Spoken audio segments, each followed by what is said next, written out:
What's going on, guys? This is Kaishro. Welcome back. So we are back with another video. On this video, I'm going to present my Dragonmaid Tenpai Dragon deck profile that I have used on Kai-Duelists League tournament, and I have a record of 5-0 on that tournament, and I have designed this deck because of the people that kept on requesting me if I'm still playing Dragonmaid due to the previous video that I have made for a Dragonmaid deck profile.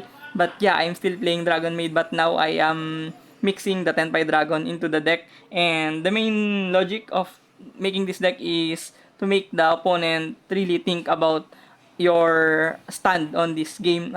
Especially if you're playing Tenpai, most people are expecting that you're going to go second. But on this deck, it can go first. And on the side decking, post-side decking, and game 2 and 3, it becomes really tough for your opponent to identify whether you're going first or second, because most people would think you're going first because you are a Dragon Maid, but you can go second ultimately and side out the Dragon Maid cards on the deck and slot in the hand traps and tech cards and board breakers on the side deck into the main deck to make it a pure going second row Tenpai Dragon deck. So yeah, I have made my points clear before this video. So let's dive in on my deck profile. So it is only 40 card. I'm not going to run anything more than 40 on this kind of deck. And we have 3 Chamber Dragon Maid. So your best starter for Dragon Maid lets you have the tidying and yeah, very efficient on this deck. And next we have 2 Parlor only. Only 2 Parlor. I think I don't need the third copy, and I'm not really focusing too much on the Dragon Maid part of this deck because this is mostly Tenpai that is able to hold off the opponent that can go first and OTK the next turn. So I'm not really focusing too much on Dragon Maid this time. So only 2 Parlor. And next we have 1 Lorpar.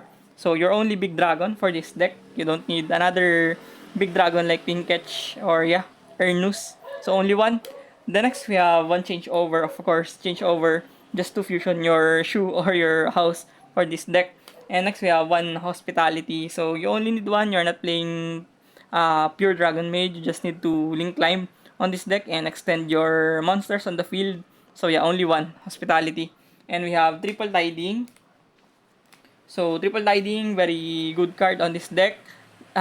This is the sole reason why this deck is functional, because you can go first even with the Tenpai. You can make a Hieratic Seal and you can be able to set this card on your disposal, and it's a very good board already with tidying and seals pass. So yeah, tidying, very strong card here, and that's about it for the Dragon Maid engine.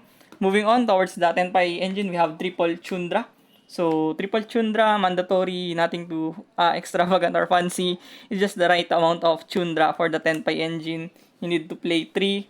And next, we have 2 Pydra.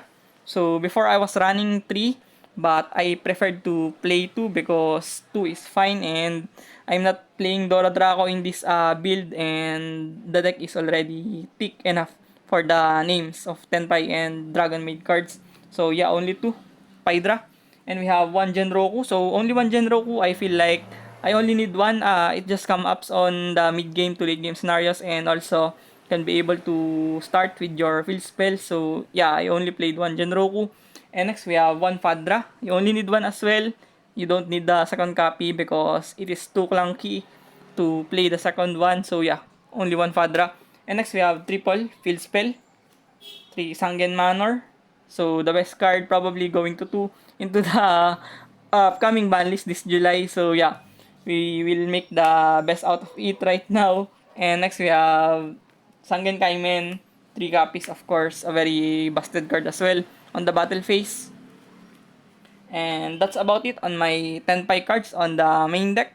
Moving on towards our non-engines, we have 3 Ash Blossom. Mandatory. Of course, you have to play 3 Ash to nullify the Maxi, of course. Maxi is the name of the game in the OCG. So, you need to play 3. So, 3 Maxi. And we have triple Veiler. I'm really skeptical if I'm going to run 3 Veiler on this build, but I opted to play it safe and yeah, just go with the Veiler right now. And I'm not really looking for other cards to replace the Veiler as of this moment. And we have triple Droll and Lockbird. So, triple Droll and very yeah, very good right now in the format to stop the Finsmith decks from snowballing out of control, and other combo decks as well are too fast for this deck. Sometimes you don't need you don't really have the best amount of interruptions to stop those decks. You only have two bounce from the tidying or the seal. So yeah, you need to have draw to stop the opponent. This is very mandatory on this. And next we have 3 Imperm. So yeah, very generic, no? Just play the 3 copies of Imperm.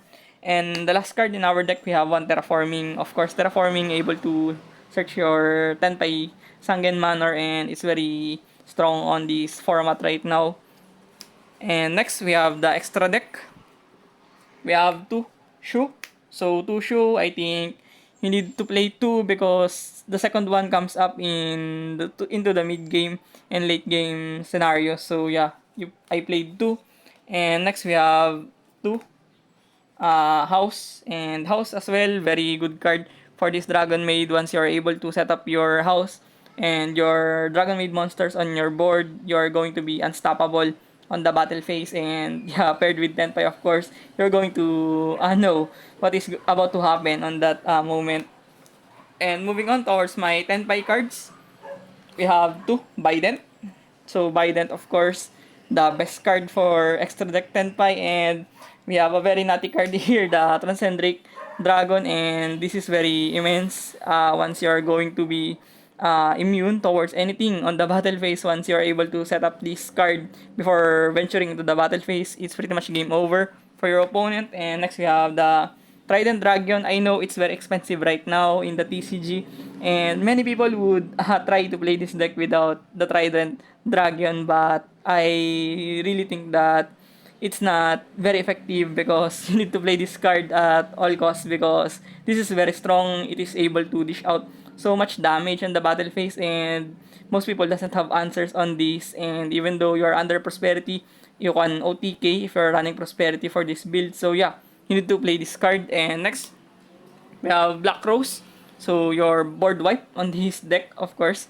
Very easy to make using the Tenpai Dragon. And of course, Dad Eyes Meteor Burst. This is a card that is very strong on the mirror match of Tenpai, and Tenpai Dragon Mirror is very much played in the Philippines. So you need to play this card no matter what, because the Tenpai Mirror is such a drag. It's a very complicated matchup, especially if you're playing Tenpai as well. So yeah, and next we have the links. We have Little Knight, of course, very generic. And we have Striker Dragon to link climb faster and yeah, make things easier for the deck. And next we have the Seals, of course, the best body for your turn 1, and you're going to be able to set up this with your Dragonmaid and Tenpai very easily. You can link climb faster. And next we have access code, just to go into access code once your opponent can have the barrier or other stuff that makes your Tenpai cannot go into synchro, so you have access towards the access code to OTK the opponent. And next we have Typhoon, the last card on our extra deck. This deck is very brittle in terms of breaking boards, so yeah, you need to consider playing Typhoon to be able to stun the boards of your opponent and combo decks as well on the format. And yeah, moving on towards my side deck, we have double Nibiru.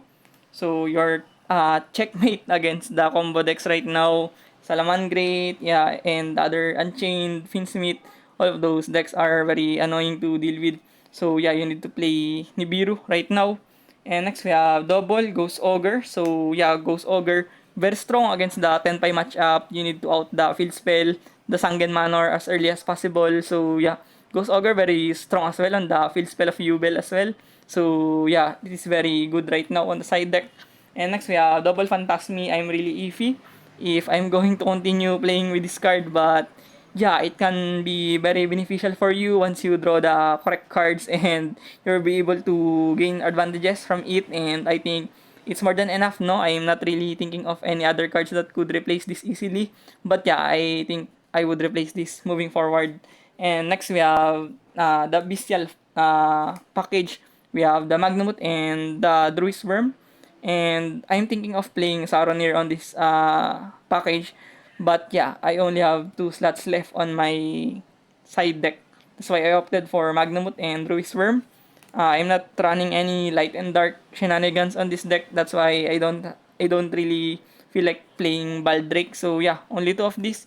And next we have double Cosmic Cyclone. So yeah, standard, no? Very mandatory. Cosmic Cyclone, very naughty card right now. And next we have Lightning Storm. I opted to play this over Heavy Storm and Feather Duster because you are lacking board breakers on this deck, and Lightning Storm is much more versatile. You are able to wipe the monsters, the Link monsters, especially Rescue Ace right now, and yeah, the Snake Eyes decks are all based on Link climbing and setting up Link monsters. So yeah, Lightning Storm can definitely wipe their board and as well the back row, of course. Next, we have Red Reboot. My best card on trap mirror, trap matchups, and there's been a bunch of anti-meta and stand decks in the Philippines, so I need to play Red Reboot. And next, we have Rivalry of Warlords. My going first card on this deck. Most decks would definitely die from one Rivalry, and they're going to be struggling too much on Rivalry. The only deck that would run through this is Tenpai Dragon itself, so yeah, very strong on the format right now. And we have one Solemn Strike just to buckle up my board using the Solemn Strike once I go first. And the last card, kinda controversial, no? I am playing Sangen Kaiho. So many people are disregarding this card on Tenpai because they feel like this is not enough, or yeah, your opponent could play around this card very efficiently. But for me, if I'm able to maximize this card and skip the main phase of your opponent, and they're left with no resources on their board, I could definitely catch them off guard on the next turn and yeah, break boards easily using my Tenpai monsters and the seals, of course, and also the Dragonmaid that could yeah, eventually make boards and bodies on the field. So yeah, the last card would be Sangen Kaiho. So yeah, this is about it. Thank you for watching this video. I hope you learned something from it. And if you find this video informative and entertaining, you can subscribe on my YouTube channel and please drop a like on this video. It definitely motivates me a lot. So once again, thank you for watching. See you on the next one. Peace.